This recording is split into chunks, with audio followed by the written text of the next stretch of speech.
Bien. Bueno, el problema es el siguiente. Si yo me cambio a mí mismo y no hay un cambio global, mi cambio no dura mucho porque nos extinguimos. Entonces ahí tenemos una paradoja y no lo podemos evitarla, no podemos pensar yo solo me voy a cambiar a mí mismo sin el cambio global y me voy a resignar a que mi cambio no tenga sentido porque ya me acabé dentro de un momentico.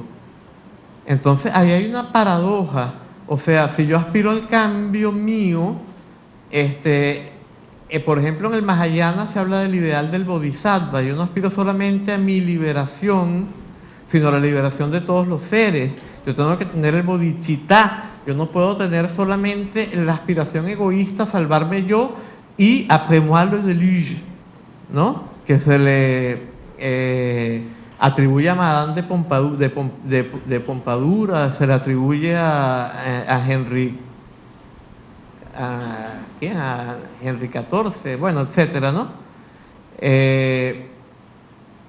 Necesariamente, si uno tiene esa motivación propia del Mahayana, pues la motivación implica querer el bien de todos, y querer el bien de todos solo puede implicar el cambio colectivo, porque de otra manera ahora estamos en un momento en el cual o logramos el bien de todos o no logramos el de ninguno, porque es tan evidente que estamos interconectados, porque si todo sigue como va, se extingue todo.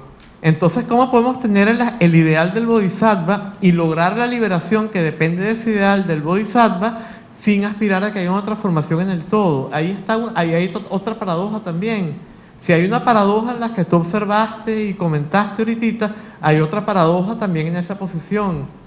Entonces, es evidente que los pesimistas tienen una fe ciega en que las cosas no cambian, pero que la esperanza de cambio es tan errónea como la desesperanza. En eso sí estamos de acuerdo, ahí por supuesto. Hay que ir más allá de la esperanza y el miedo, esa es la enseñanza esencial del budismo. Pero ir más allá de la esperanza y el miedo no implica dejar de actuar. Y actuar implica actuar por el cambio precisamente en la colectividad, que es la condición de posibilidad del cambio individual en cada uno de nosotros. Entonces yo veo que no hay esa contradicción, yo veo que una cosa va con la otra y una cosa implica la otra. Mi observación, tal vez epistémica, es que el trabajo por el cambio colectivo no debe ser pensada como un cambio de masas, como un todo cerrado, sino que es un cambio en lo colectivo que hace cadena interdependiente, ¿ya? Pero que no se cierra como una totalidad de masas, porque ahí es donde vienen los absolutismos, la imposición a todos de algo que cree que es verdadero, bueno y virtuoso, y termina siendo lo contrario. A eso me refería. Obviamente estoy de acuerdo con el ideal del Bodhisattva. El Bodhisattva sabe a su vez que los seres siempre se autocondenan eternamente por la ignorancia, ¿no? O sea, por el no reconocimiento de ese estado de comunión, como tú lo has llamado. Yo no estoy negando, no se trata de la ideal hinayana de que me salvo solito, sino que efectivamente, incluso el perfeccionamiento de la conciencia que despierta pasa por la ayuda compasiva, por decirlo así, de los otros. Eso lo perfecciona al Bodhisattva, y eso es básicamente hinayana. Lo que yo refuto es que se pueda pensar que ese cambio es un cambio en términos masivos, es decir, un colectivo que pierde de vista la singularidad concreta de la ayuda que se hace al otro. No sé si me explico. Porque los grandes utopistas o idealistas del cambio social no ven la singularidad, ven al colectivo como una sola cosa, que muy bien ya lo denunció Freud en Psicología de las Masas y Análisis del Yo. Es a eso que yo hago la observación. En todo caso, hay una pregunta acá. Sí, de todas maneras, antes yo quería responder a esto porque sucede que justamente la idea es que lo que se está planteando acá es que sin el cambio individual no puede haber cambio colectivo. Pero si el cambio se limita a 3 o 4 individuos, aunque yo tenga, digamos, la aspiración a ayudar a todos los seres, solo se logra el cambio en 3 o 4 individuos, se acaba el mundo. Y entonces, si se acaba el mundo, ¿qué pasa? Bueno, en el fondo no importa. Yo sé que puede parecer salvaje esta idea, en el fondo no importa. ¿Por qué? Porque en el fondo nada importa. Y si nosotros creemos que algo importa, lo que estamos es, ¿cómo se llama?, reforzando el error, que viene en darle importancia absoluta a lo que no tiene importancia absoluta. Pero por otra parte, si se acaba el mundo, o sea, todos jugamos a algo, todos jugamos a lo bueno, digamos. O sea, la idea es jugar, como jugamos a la iluminación nuestra, a la iluminación de los que podemos ayudar. La aspiración es también que esto permanezca en el tiempo, no que podamos ayudar a la gente por un momentito y se acabe el mundo y venga un desastre espantoso. Entonces, no estamos pensando que le vamos a imponer el cambio obligatoriamente a la totalidad de la humanidad, pero sí hay que pensar de alguna manera que si este cambio no se da en un nivel suficientemente amplio, pues entonces no va a tener sentido el cambio porque nos vamos a extinguir.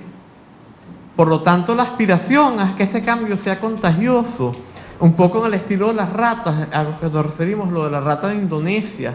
No quiere decir que vamos a plantear hacer un ejército en el cual vamos a lanzarle bombas atómicas a los que no quieren cambiar, o ni siquiera a darles con la espada a los que no quieren cambiar, o que vamos entonces a crear un nuevo Estado. Todo lo contrario, lo que estamos planteando es la disolución del Estado, la disolución de los mecanismos de poder de todos los tipos, tanto dentro como fuera del individuo. Ahora, no es que el individuo va a imponer la cesación de los mecanismos de poder fuera de él, sino que eliminándolos dentro de sí, si eso pasa en un número suficiente de gente, automáticamente van a darse en el nivel de la sociedad. Pero también que si eso no sucede, se va a acabar la vida en este planeta. Entonces ahí está la esencia de la paradoja. Y es por eso que yo hablo de las dos transformaciones al mismo tiempo, sin necesidad de que se va a imponer esto unos a los otros, etcétera, etcétera. Por ahí va el planteamiento. Usted hablaba un poco sobre, para liberarnos de la alienación, hay que hacerlo a través del pensamiento. Pero Ya, ¿puedes hablar un poquito más? Ya, más alto.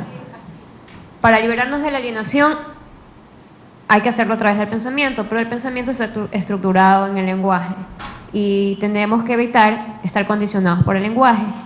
Usted hablaba un poco de que no todos nuestros pensamientos se estructuran en el lenguaje. ¿Cuáles son estos pensamientos que no son estructurados en el lenguaje? Fíjate, por ejemplo, o sea, todos tienen su origen de alguna manera sí en el lenguaje, ¿sí? O sea, si a ti no te han dicho, por ejemplo, que aquello es una puerta, ¿verdad? Tú no te va a ocurrir salir por ahí. O sea, si tú no has entendido lo que es puerta, no estoy hablando de la palabra, sino la comprensión de que hay unas cosas que se mueven, si se abren y tú sales por allí. Cuando tú ves esa puerta, tú no entiendes que eso es una puerta. Tú tienes que haber aprendido que hacer una puerta y lo aprendes relacionando la palabra puerta con el concepto de puerta, con la comprensión de lo que es una puerta. Ahora, cuando tú ves esa puerta y vas a salir, tú no piensas, ahí está la puerta, yo quiero salir, en términos de palabras, sino que tú sabes que esa es una puerta y vas y sales.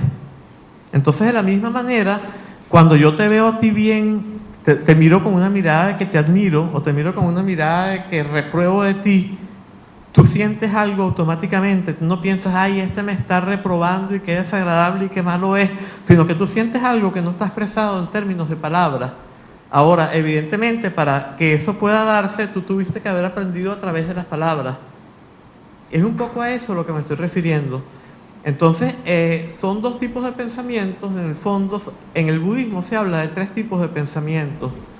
Los pensamientos burdos, que son los que más o menos corresponden a los que Renato Descartes llamó discursivos, que son los que se expresan en términos de palabras, que tú piensas, puesto que mañana yo tengo que levantarme temprano, mejor yo me acuesto temprano hoy. Ahí tú piensas en términos de palabras. Pero hay otro tipo de pensamiento que son los sutiles, en los cuales cuando tú ves la puerta tú sabes que es una puerta. Cuando tú ves a Carlos allá tú sabes que es Carlos. No tienes que decir, aquel es Carlos Tutibén. Si para todo lo que fuéramos a hacer tuviéramos que pensar en esos términos, estaríamos privados, no podríamos reaccionar ante las situaciones. No habría, por ejemplo, los pilotos de Fórmula 1 de hoy en día no existirían. Porque si ellos pensaran así ya se habrían matado lo que arrancaron, ¿verdad? Y de la misma manera hay un tipo de pensamientos que se llaman los super sutiles. ¿Cuál es el pensamiento super sutil? Es una estructura del pensamiento que establece que hay un sujeto, un objeto y un conocimiento o un acto, etcétera, etcétera. Entonces, ese pensamiento todavía es más sutil que los otros, que los que ya dijimos. No están estructurados en términos de palabras, en términos de lenguaje. Entonces, si en tanto que cualquiera de esos pensamientos nos esté condicionando, estamos alienados. ¿Por qué? Porque el más sutil de todos es la dualidad sujeto-objeto, en lo que yo acabo de explicar. Alguien que experimenta, algo que es experimentado y una experiencia. Alguien que actúa, algo sobre lo cual actuamos y un acto. Entonces, en tanto que esto exista, está la alienación del sujeto con respecto al objeto. ¿Quedó más o menos claro?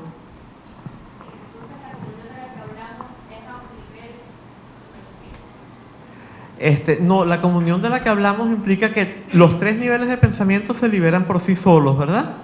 Ahora, cuando yo me establezco en ese estado, que ya estoy establecido en él, entonces yo puedo tener pensamientos discursivos y pensamientos intuitivos, incluso pensamientos súper sutiles sin que me condicionen y me hagan experimentar en esos términos, sin que yo esté totalmente condicionado por esos pensamientos.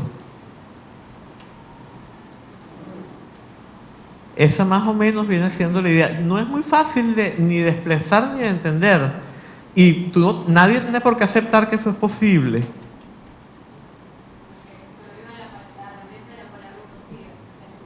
Sí, por eso digo justamente, fíjate lo que yo estoy diciendo, nadie tiene que aceptar que eso es posible. Ahora, sería una utopía si nadie lo hubiera vivenciado. Para mí no es una utopía. ¿Por qué? Yo no estoy en ese estado. Pero yo pasé, eso no lo he dicho aquí, yo pasé años metido de periodos de 3 meses en 3 meses en 3 meses en cabañitas y en cuevas de los Himalayas dedicado totalmente a meditar, liberando esos pensamientos. Y entonces a mí me consta en mi experiencia de que eso es posible, me consta que eso es posible. Ahora, tú no tienes que creerme. Ahora, para mí entonces no puede ser una utopía, porque es una vivencia. Claro, pero en el plano de que si hablamos de nuestro plano individual, es posible y deja de ser. Pero en el plano social, en el que todos los consensos se llevan a nivel del plano discursivo, Sí, pero si es utópico nos extinguimos como especie. O sea que puede que sea utópico, yo no garantizo nada, yo no soy profeta, yo sí me llamo Elías como dije antes, pero no soy profeta. Entonces puede que sea utópico, yo no sé, pero yo preferiría que sea euentópico. Ya. Sí, hay tiempo todavía.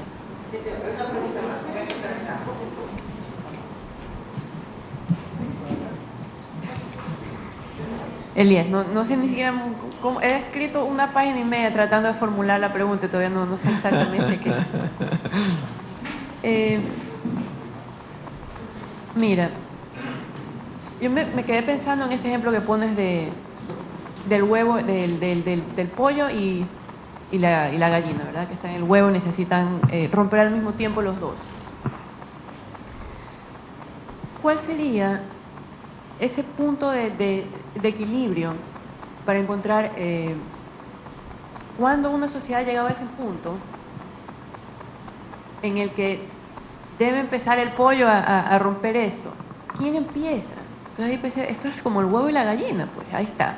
¿Quién empieza a picar? Esperamos que todo se derrumbe ahí, bueno, ahora es el momento de salir o es muy tarde. O empezamos a picar antes del tiempo y no va a funcionar. Lo pensaba por algo de lo que decía Fabián, que en Estados Unidos se intentó ayudar a través de subvencionar la producción de maíz. ¿Y qué pasó? Los que aprovecharon esto son más industriales que usaron el maíz para producir azúcar más barato, un sirope baratísimo, que es pésimo para la salud. Y no pueden hacer nada, porque si quitan esa subvención van a decir, no, esto es un desastre, tenemos que sobrevivir los agricultores de algún modo. Entonces, ya no es el problema económico, ni de la subvención, sino en dónde está realmente el problema. ¿Por qué si se intenta algo, eso va a terminar fracasando de algún modo? Y yo no sé si decir es la sociedad, es la gente, es la pulsión destructiva, no lo sé. O sea, ¿cómo sabemos cuándo ha llegado ese momento de empezar a... Ok, ¿hasta ahí?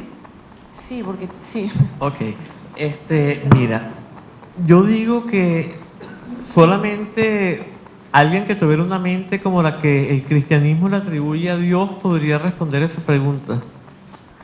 Pero yo pienso que si se va a dar el cambio espontáneo que determinaría la supervivencia de la especie y la euentropía, en ese caso pasará espontáneamente en el momento correcto y sin que podamos determinar cuál es el momento correcto. Y puede que haya gente que empiece a picar primero y puede que haya gente que empiece a picar duro, que sería un poco el error que planteaba nuestro compañero lacaniano por allá. Y hay gente que empieza a picar demasiado tarde y a lo mejor se extingue porque no picó a tiempo. Pero yo pienso que todo depende de que espontáneamente se dé el picar a tiempo en un número suficiente de personas. Si eso va a pasar o no, está totalmente fuera de mi capacidad de discernir. Como dije, no soy profeta, pero uno tiene que jugar a algo en la vida. Y yo juego a hacer lo que estoy haciendo. Un poco, vendría siendo un poco eso lo que... Hasta ahí puedo llegar yo, más allá no puedo llegar a decir, ¿ves? Entonces, ¿qué hago? Bueno, enseño los métodos de liberación individual, pero al mismo tiempo hablo de todas estas cosas, porque si me quedo en lo otro...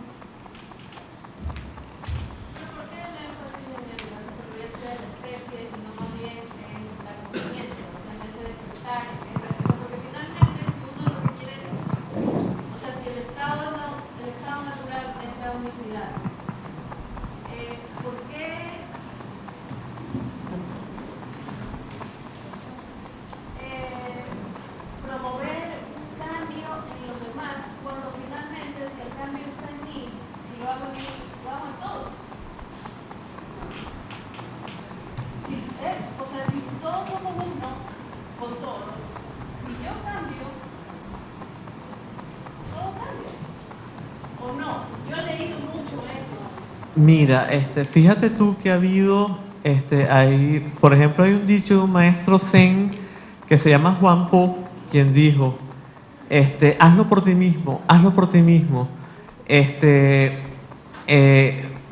Bueno, espérate, vamos bien con otra cosa. Ahí no me aplica tan bien como yo pensaba.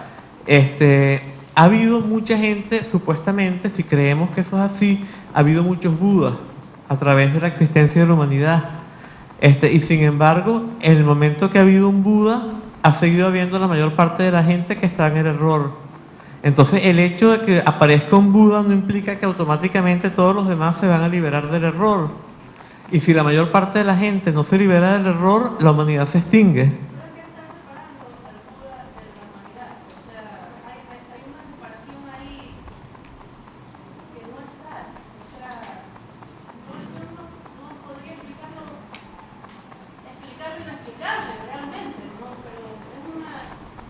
Claro, desde el punto de vista del Buda no hay separación. De hecho, se dice que el Buda no percibe seres. Pero, si hablamos en términos de lo que habla el lenguaje de la mayor parte de la gente, según el cual tú eres tú, yo soy yo, etcétera, ¿verdad? Aunque ese Buda se ilumine, si los demás no se iluminan en ese nivel relativo, se acaba el mundo y se acaba ese Buda. ¿Me explico? O sea, en otras palabras, seguimos teniendo un nivel de error, por más que estemos en el sendero de realización. Y en la medida en que seguimos teniendo ese nivel de error, a menos que ya alcancemos el nivel en el cual alcanzamos el cuerpo de luz, desaparece que según la enseñanza Dzogchen, desaparece nuestro cuerpo material. En tanto que no suceda esto, seguimos dependiendo del mundo que la gente que no está iluminada llama externo. Y seguimos teniendo una propensión a depender de ese mundo para nuestra existencia.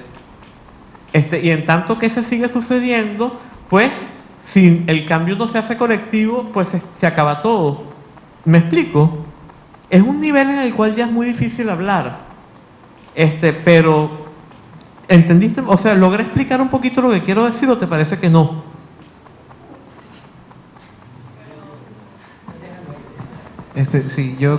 Sí, una breve intervención. Me parece que, bueno, noté una cuestión que creo que hemos estado demandándole labor de profeta y creo que por eso también ha repetido tanto que no lo es. Me parece que en general, las intervenciones que han habido, la mía también se incluye ahí, tienen bastante en claro la cuestión que usted propone desde el ámbito individual. Y como tal, creo que no hay mayor discusión sino ya cuando entramos en lo social. A mí en lo particular me preocupa algo que la intervención anterior hizo, que fue esta cuestión de, bueno, y van despertando algunas personas y cuál es el momento adecuado. Y me remitió a una cuestión muy terrenal tal vez, una cuestión que se trabaja en la película Matrix. Cuando, ok, despierta el elegido, ¿no? Esta imagen que igual viene de en este caso bastante cristiana, pero bueno, en todo caso. Despierta y bueno, y todos son felices, se acaba la primera película, viene la siguiente, y en la siguiente se encuentran con el problema de que, bueno, sí, despertó el elegido, y están despertando muchos por ahí, y estamos sacando muchos, pero ¿y qué pasa de aquí? ¿Cuál es el siguiente paso? ¿Cómo se construye un despertar general y cómo se puede sostener ese despertar general, el proceso por el cual el despertar deja de ser particular y se hace general? No puede surgir desde la decisión de las personas, ¿no? Pasa lo que se postulaba por allá, que es necesario un acto de violencia.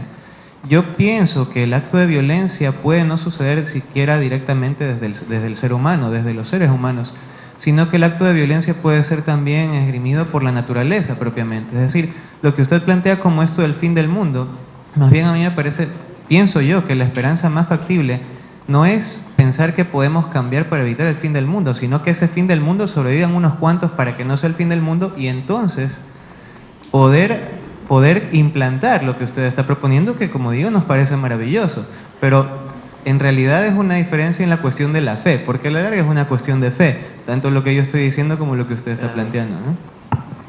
Sin embargo, yo no estoy en desacuerdo con esto. Esto es justamente lo que yo estoy planteando.